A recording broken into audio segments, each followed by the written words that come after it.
Hello dear all students. I welcome you all in the lecture series of Fundamentals of Data Structure.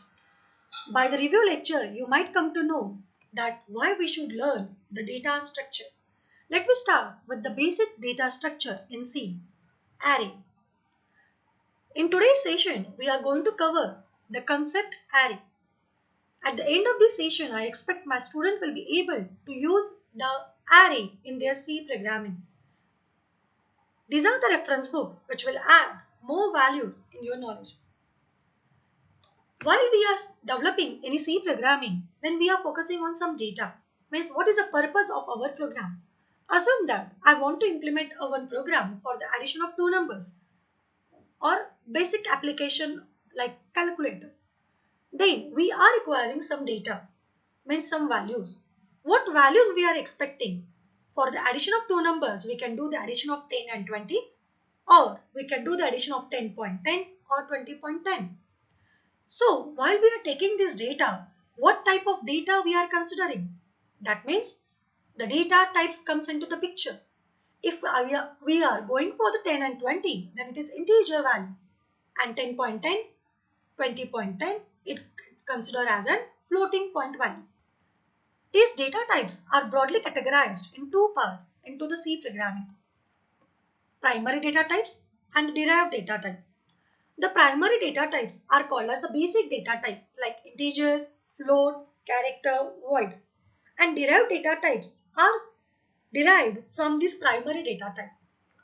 These primary data types are modified together or they are grouped together, then it forms a derived data type like array, pointer, structure, union.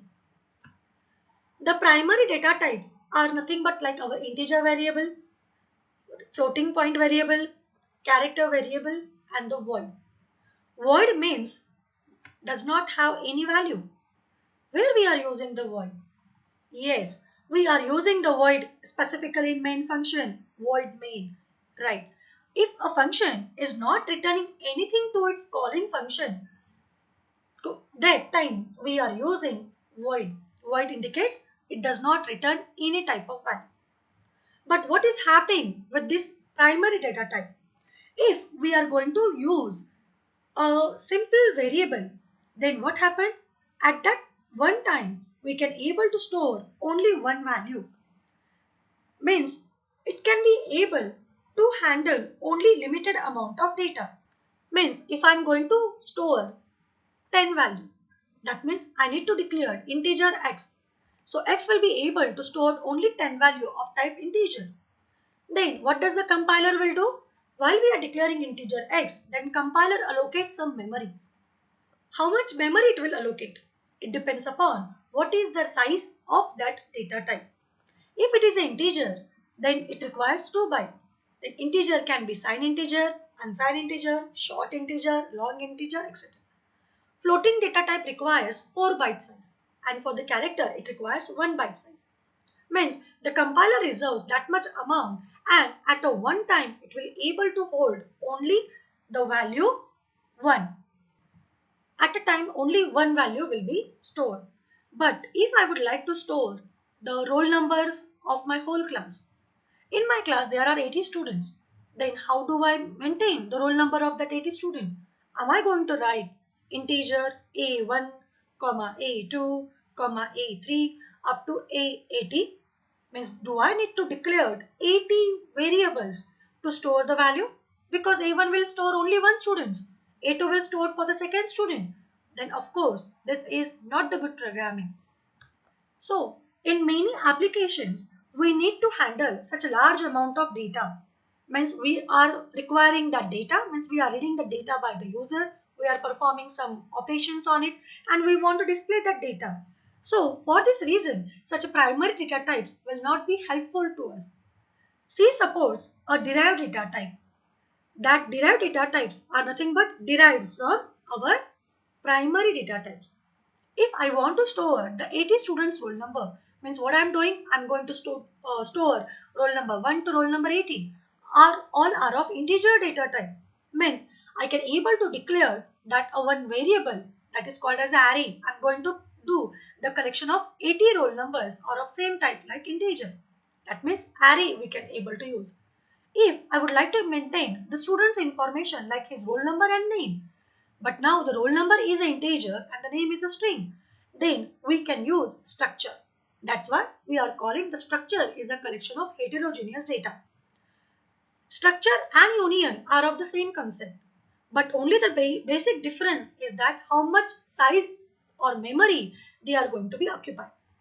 If we declare a structure, then assume that I'm going to integer roll number and name of 10 characters. So the structure will be able to hold that 12 bytes, but union able to hold only 10 bytes.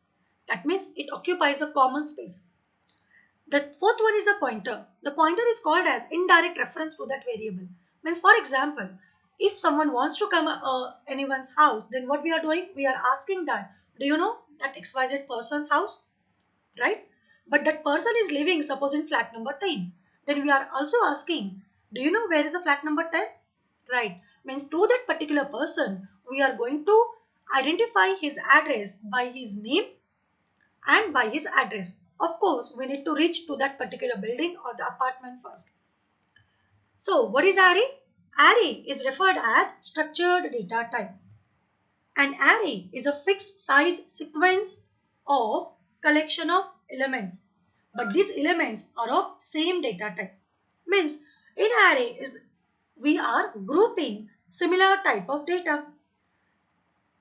So we can use the array to list out the student's roll number, or we can list out the student's name. If I would like to develop an application where I want to calculate the percentage of individual students, so we can create the array of marks for that particular student. The basic thing is that array is based on the collection of homogeneous data type. All these elements are stored in the contiguous memory address. There are major two types of arrays, one-dimensional array and the multi-dimensional array. The one-dimensional array, it indicates that it will be able to hold only one row-like structure. Means roll number 1 to 18, all are going to be stored in contiguous memory location. But if I would like to maintain one student's roll number, suppose roll number 1, his 5 subjects marks. Roll number 2, his 5 subjects marks. Roll number 3, his 5 subjects marks, and so on. Means we are going to refer some table. Or take the example of your matrix. That matrix and the table will not be able to represent with help of one-dimensional array. We are going to use multi-dimensional array. So this multi-dimensional array is based on that how much dimensions we are going to be used. Based on that, it is divided into two-dimensional array, three-dimensional array, and the four-dimensional array, so on. Let me start with the one-dimensional array. As we have seen in the C programming that every variable must be declared first before its use. Similarly, we need to declare the array before its use. The syntax is data type, variable name, and into the bracket we need to give the size. Assume that integer student marks 10 means here I am going to maintain a student's 1 year marks. The student have faced 10 subject during his examination. Then what happened? The compiler will allocate 10 multiplied by 2 as integer requires 2 bytes and we are going to store 10 integer value. Means every element of 2 byte of type integer we are going to be stored. So the compiler will reserve 10 contiguous memory location and each location is of 2 bytes. Okay, so we can say that in the first location that the first subject's marks will be stored. In the second location, second marks will be stored. In the third location, third subject marks, and so on. So if we want to access a particular subject marks, that time we need to use index. It also called subscript. This index and the subscripts are written in the bracket after the array name. So that's why we have to be understand that index first. So what is that index? Index indicate that the position of that particular element. In array index is always starts with the 0. So if there are 10 subjects means array index it's with from 0 to 9. So index of an array starts from 0 to maximum size minus 1. So like that fashion our array is going to be stored or memory can be represented by our array. So as any variable is being declared, then we can initialize that variable at compile time, or we can ask the value at runtime. So if you want to initialize the array at a compile time, then the syntax is we need to declare the type, what type of array we are expecting, array name, size, how much array elements are there, and you can list out that array variables over here. This is called as compile time initialization. Take this example. Here float marks of 5 means 5 subjects marks we can able to store into this curly braces. This is the set because we are having 5 subjects mark. More than one values we are going to be stored. The interesting part is that here the 5 is called as the size of our array and these elements are called as the values. So what happened? This number of values if this number of values are less than that of the size, then remaining values will be set to 0 automatically. Means if we are writing float marks of 5 and here we are giving only 17.5 or 23.6, remaining 3 entries will not be given. Then the compiler automatically put 0.0 at the third location, 0.0 at fourth location, 0.0 at the fifth location. So the number of values between the braces, it should not be longer than the number of size of that our elements. Means here, if we are specifying the 10 values and the size is specifying 5 only, then the compiler may generate the error to us. So this is the only thing we need to think. Now, if we are not specifying this size into the square bracket, then it will accept it. Then compiler will identify that how many elements are here? 5 elements. So float required 4 bytes. So 5 multiplied by 4. So 20 contiguous memory locations have been reserved, where in the first 4 location, first float value will be stored and so on. So array size may be omitted and compiler allocates the enough space to hold that initialized element. And for the runtime, then we need to use the proper use of printf and scanf statement. So dear student, I expect that you kindly pause the video and try to identify that what is happening in this particular program. I hope you have paused the video and what you have finding out? Yes, this is we are using the scanf statement and the printf statement with help of for loop statement, right? So what is the for loop? Why do we require the for loop? Right. As we are going to read the 5 contiguous location, 5 values continuously, means we are storing marks of 0, marks of 1, marks of 2. So for that reason, we are requiring the for loop statement, that is for I is equal to 0 to 5 and marks of I value becomes 0, then it becomes marks of 0. I is 1, marks of 1. When I is 2, marks of 2. When I becomes 3, marks of 3. When I becomes 4, 4 is less than 5. Yes, it becomes marks of 4. And I becomes 5, 5 is less than 5. False, then we are coming outside. Means this particular for loop we have been used to read the values. And this for loop will be used to display the values. So we have to be used for loop statement to read the every array element. And we have to use a separate for loop to display the array element on the console. And we are getting this specified output, right? Again, look out this. Can you tell me what is the answer? Yes, answer is all of the above. An array size cannot be changed once it is created. Of course, if I have created float marks of 5 and at the runtime I want to give the 10 values, then what I need to do? I need to exit, come outside, I need to go to the program again and we need to change that size. To access the nth element of an array of marks, then we have to use marks of n minus 1. Yes, we have seen that array index starts with 0. So if there are marks of 10, so what is the maximum 10th element will be stored? Yes, 10th element will be stored at marks of 9, that is 10 minus 1. Array elements value can be changed anytime. Of course, you can change the value of marks of 0, marks of 1 as per our requirement. Now the second question. What is the output? Yes, integer a. Now here we have not given the size, but we have seen it is valid.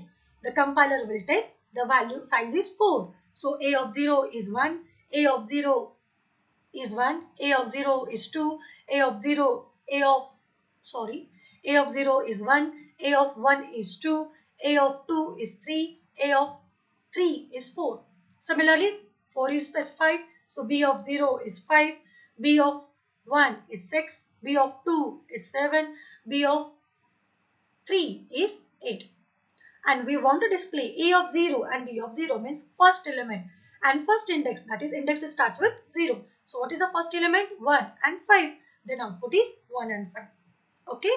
So at the conclusion we can say that array is the group of elements of the same type. An array contains more than one element. Array index is always starts with 0. Array can be initialized at compile time and at runtime. If we are specifying at the compile time, then array size must be declared if we are not specifying any values of that array. But if we are specifying array elements, then not necessary to specify our array size over there. Also, we have seen the number of initializer are less than that of declared size. Means I am declaring integer a of 5 and given only 1 and 2. Then remaining elements will be given set as an 0. Or if it is a character, then it will be set by as an num. The size of array is based on that the sum of size of elements of that array. And array address is the address of first element of an array. So dear student, we have seen the one-dimensional array. In the next lecture, we will see